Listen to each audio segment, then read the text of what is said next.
I call the member for Bean. Deputy Speaker, earlier this year I caught up with a couple of junior scouts who wrote to me about their upcoming trip to the World Scouts Jamboree held in South Korea earlier this year, a jamboree that brought together more than 40,000 participants. Josh and Lily from my electorate were part of a large Australian Scout contingent of almost 1,000 and were both excited to be travelling overseas for this once-in-a-lifetime experience. Deputy Speaker, after hearing about how excited they were and the different experiences they were looking forward to having, I set a challenge: report back to me so that I can update the Parliament. So here is what Junior Scout Lily Mills had to say when she reflected on her experience, her first overseas travel. Our Jamboree started on the 28th of July 2023. We met at a Murray's bus station and hopped on the bus to Sydney Airport. The plane ride was long and boring, but exciting nonetheless. We arrived in South Korea around 8 a.m.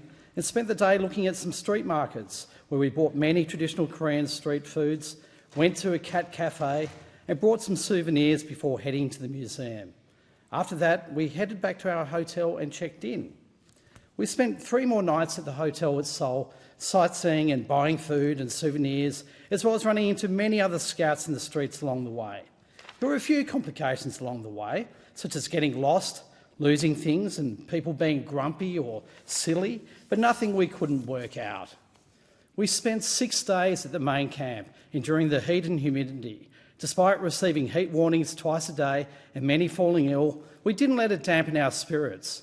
There were moments of frustration and conflict, but nothing serious.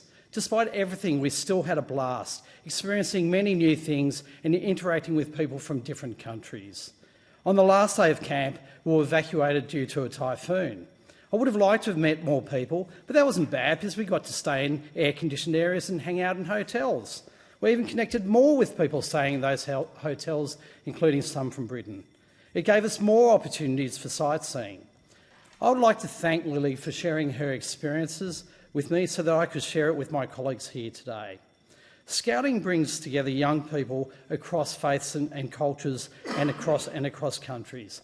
It builds both a volunteering spirit but also tolerance for people who may not come across each other in their normal lives.